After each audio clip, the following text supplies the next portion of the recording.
find your reason why, you know, the reason why you're doing it, the reason why you want to get fit, the reason why you want to be more active. I would say I was like influenced like at a probably like very young age. You know, my dad was my dad was really into like those 80s. Your dad was? Yeah, he was into the 80s, 90s like action movies, right? So you could watch a bunch of like, you know, Bloodsport, Jean-Claude Van Damme, Enter the Dragon, Bruce Lee. He was more of like a fitness like, enthusiast, you know, like so he would watch those movies and I would be like sitting with him watching it too. And then he had like dumbbells and like stuff in his garage, right? So like he would lift weights here and there. That is wild, man. He's like the 1% of like Filipino guys. He didn't know what he was doing. He was kind of just, you know, he would do a couple reps here and there and then like leave, do a pull-up and then leave. He just had it, you know, in the garage. In his DNA. Yeah, he was, you know, fiddle with it here and there sometimes, you know. And then growing up, you know, my cousins, they had like comics. My favorite character was Incredible Hulk. I was like, oh man, like I want to look like that guy.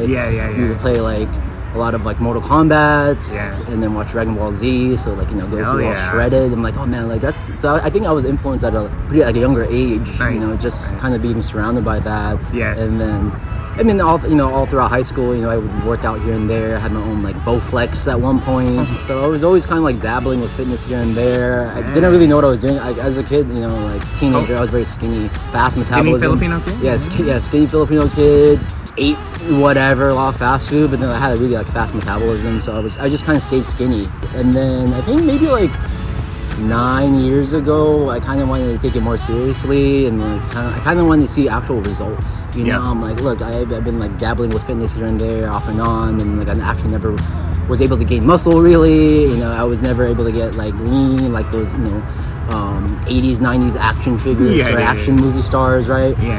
And then so I just started just doing more research, reading more books, investing in like coaches. I spent like, you know, in the past like 9 years, probably like thousands of dollars on just like coaches and just like bunch of programs and studying from other like mentors. And I found out like nutrition like made the biggest difference. You know, in the span of like in the span of like 3 to 4 months, you know, I made more gains than I ever did in 3 or 4 years just from, you know, actually knowing how much calories to eat, counting my macros, my protein, fats, and carbs, and it made like a big difference. I think the most important thing is trying to figure out like what your goal, your fitness goal is. Like you want to work in animation, right? You go to school for animation, you're not quite sure what you want to do. Like there's different classes that you're forced to take, or like 3D modeling, character animation, storyboarding, things like that, right? And then you find out you start to gravitate towards biz dev or something. So fitness is kind of the same thing, right? So you want to kind of figure out what you want to do in fitness, right? Whether it's like, oh, I want to increase my vertical jump and jump higher and dunk a ball, or I want to swim longer, or maybe you're in it for like, hey, I want to look aesthetic, I want to build some muscle, I want to look good, I want to feel confident. So I think for the most part, people just want to feel better, look good, like feel more confident. They want to like get lean, drop a few pounds, enhance their life, you know, their health. And I would say, take it a little bit slower, and then invest in like, you know, reputable resources. There's a lot of resources that are free online. Find something that you enjoy that you can stick to. You know, so maybe like, you know, lifting weights might not be for everyone, but maybe you can find joy in like other physical activities, like, I don't know, bouldering, right? That's pretty popular in animation. Run club is like really popular now. And so like, I mean, whatever it is, you know, kind of find joy in it and experiment with, you know, different types of, you know, physical activity. And find one that sticks. You know, I would say that's a good place to start.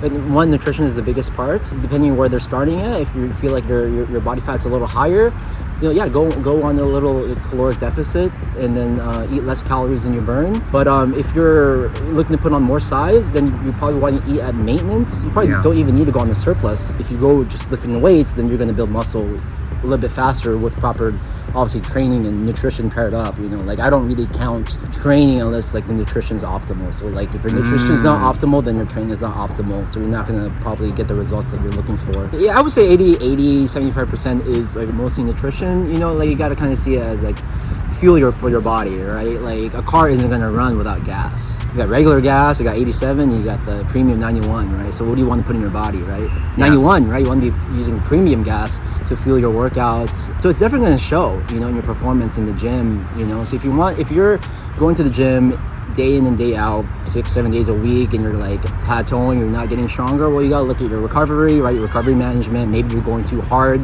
right? You're not resting enough, and also you're probably not eating enough protein. You maybe not eating enough carbs.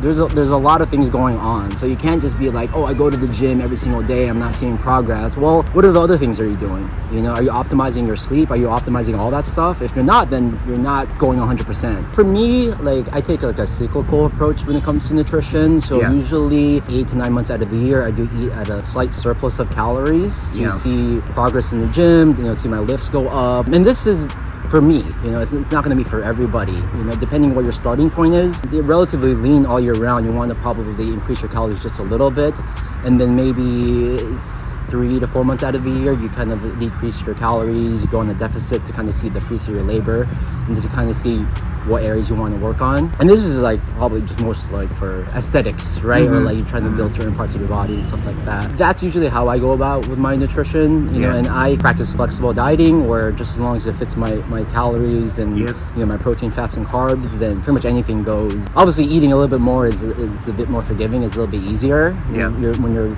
trying to put on a little bit more size, but it's not going to be the same for everybody. Like if you're starting out and your body fat is already high, you know, like 14% or higher, like that, you don't need to go on a surplus of calories to gain muscle. You can literally just stay on maintenance or go on the deficit and body recomp where you build muscle, lose body fat at the same time. So, you know, it's going to be different for everybody, their starting point. I would definitely focus on, you know, progressively tracking your weights. Obviously, I know a lot of people, they go to the gym and they just kind of walk around and they just go from one machine to the next and they're just lifting weights like aimlessly, you know, and they go in and they're not actually tracking how strong they're getting throughout the weeks and months. That's the same thing like with walking, right? That's why our legs don't continuously get bigger, is because our body can already handle our weight. Therefore, it's not going to grow. So in order for our bodies to grow, and it needs to adapt to the stresses that it's being put on, right? So that's our body is always trying to find a state of balance and homeostasis where it's constantly adapting to whatever stress we put on it. I would try to include some type of core exercise, even if it's like planks or something, to kind of strengthen the core. Knee raises or lying knee raises will work. I would recommend like hanging, but that's probably might be too advanced for some people. But like hanging leg raises work for the core. And also you want to do something for your lower back. So I would say, you know, some type of, you know, horizontal pulling movement, but then I'm trying to think about what can you do. Rows, you know, that would help out with like the upper back. Romanian deadlifts would work well for the lower back, or you could do like hyper extensions, but then again you need like a machine or a gym for that. But I would say like you can also do just Romanian deadlifts, just body weight. Honestly, just be more mindful of your core, just flexing your core like whenever. Just if you're mindful of that, like it's probably going to correct your posture just by doing that, right? Your lower back. Okay, look at your spine as like a, you know, when you plant a tree, right, when it's growing, right, there's like little rods, right, so it grows nice and straight, right? So if your core is weak, right, it's just like a tree, like a tree that's trying to grow, you start to kind of slump over, right? But if you have a strong core, that's pretty much keeping your spine nice and straight, right? So if you notice that, like, even people that are very, very old, sometimes they're like, if you look at like Sylvester Stallone, like he's like in his like 70s or something like that, dude, straight as an arrow, right? Strong core, right? Strong upper back, right? So you want to do, you know, pretty much working out the backside, you know, doing like lower back exercises, and then like rear delts, right? So people tend to like kind of like slunch over because they have very weak back, right? So their shoulders start to round out. You know, you're not most people are not mindful of their posture, right? So it's going to cause, you know, like stress on the lower back. And just start exercising, you'll see a big difference, you know. Like nutrition isn't gonna just solve that alone, you know. There's definitely like muscle imbalances going on, you know, so you definitely need to hit the gym in order to fix those, right? You gotta fix your posture, especially if you're sitting down all day, you're hunched over the computer. Most people are hovering around a little bit heavier than they probably want to be. Yeah, I mean, you definitely want to kind of like dial in your nutrition, maybe get down to like a healthier body fat, so that way those things will alleviate some of that stress, you know, because, you know, if you're walking around a little bit heavier, it's gonna be more stress on the joints, you know. Tendinitis, or just, so you know what I mean. I don't know where the pain where it's coming from, like radiating from here, because I know some people like have like talk about it, because the people have the gloves. Dude, I see what people could they so do young to remedy that stuff?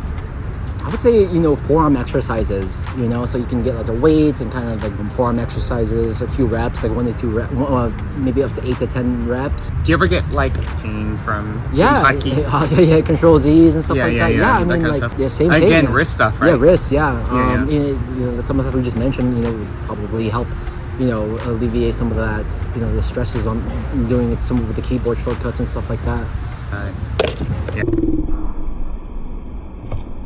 I used to, boulder, rock climb all the time, and like I never stretched, and like, dude, I like mess up my elbows just from just being impatient. So like, you really have to be, aware of that and like make time for it. Just because but sometimes like, oh crap, I'm so lazy, it's so much work, but like it's gonna help big time, So always stretch before your workouts too. I've learned that a lot. I've injured myself so many times, and it's usually because I didn't warm up before leading up to my working set. Usually that's what happens. Yeah. So you definitely want to warm up the muscle prior to like whatever activity you're doing. Yeah. If someone comes up to me like, oh, they need to like, oh, they lack motivation and stuff like that, they would, I would say, try to get other people that are, supportive, and maybe get like a group going together. Yeah. Right? Get some like accountability support, because it's very hard when you do it on your own. Yeah. So if you lack motivation, I would say find other like-minded people that are willing to, or they want to like support and do the same thing. I think that will help a lot as well.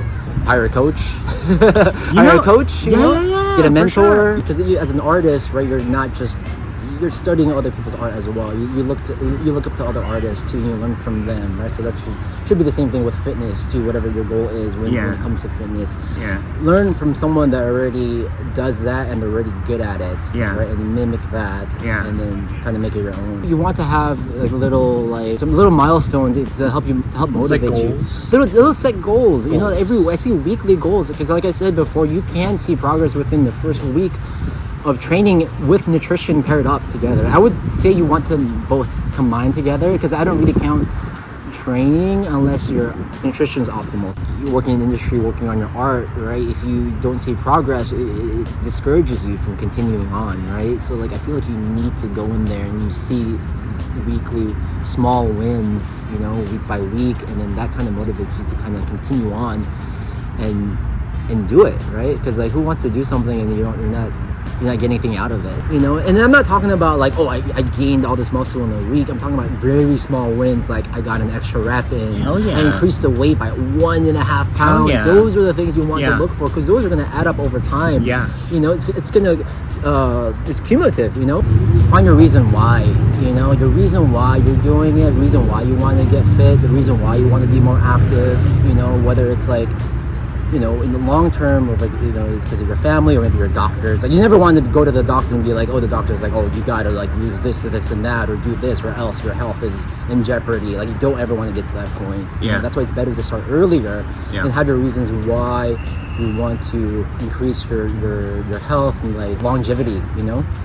It's good for you, and love yourself enough that like, oh, this is going to benefit me in the long run. You got to put yourself first. It's so much easier to do things for other people for some weird reason. Like when someone tells me to like, hey, can you do this for me, blah blah blah, can you do me a favor, you do it. You have to kind of tell yourself like, you need to do this because it's good for you, you know. So you have to kind of tell yourself, what's important, because you'll always make time for the things that are important to you. Right. So like, health should definitely be up there, if not like on the top 3. Fitness, nutrition it's so much easier than what people think it is. It's just like, there's a lot of misinformation out there. There's not all these fad diets. You don't know who to listen to, But honestly, like, it's very, very simple, and you stick to the basics, and you're going to get results. It's really more about repetition, like being consistent and being patient in the long run. And that's just how it is for anything you decide to do in life, but also too, keeping a log of your progress, So that's why I think people give up a lot or quickly, is like they don't see instant progress. But you can see instant progress in fitness in the first week. You'll see a weight drop, and then you see you're getting stronger in the gym. That's a receipt that you're actually building muscle, And then when you start to plateau, that's when you kind of adjust and make a little adjustments here and there to kind of break through those plateaus, So it could be your sleep, your nutrition. I just want to help people, guide them in a way so that way it's easy for them to get to their goal without having to do much, really. Everybody has potential, so why not take it to the next level? See what you can do, what you can accomplish, Whatever got you motivated to be consistent and disciplined and inspired as an artist, try to look at that and be like, how can I transpose that into health and fitness? You're already a hard worker. You're already ambitious. Sure. You already have goals. Whatever it looks like for you, whether it's building habits. Sometimes as an artist, it's like, I have a habit now of just kind of doing a morning sketch. With every art piece I do, with every story sequence I do, I'm gonna outdo myself, which is progressive overload. Yeah. Bring that fire mentality that you have in the art into other parts of your life. You definitely have to have the same mentality, you know, with everything you do, just 100% of your effort. No matter effort you put into something, you're gonna get it back, plus more.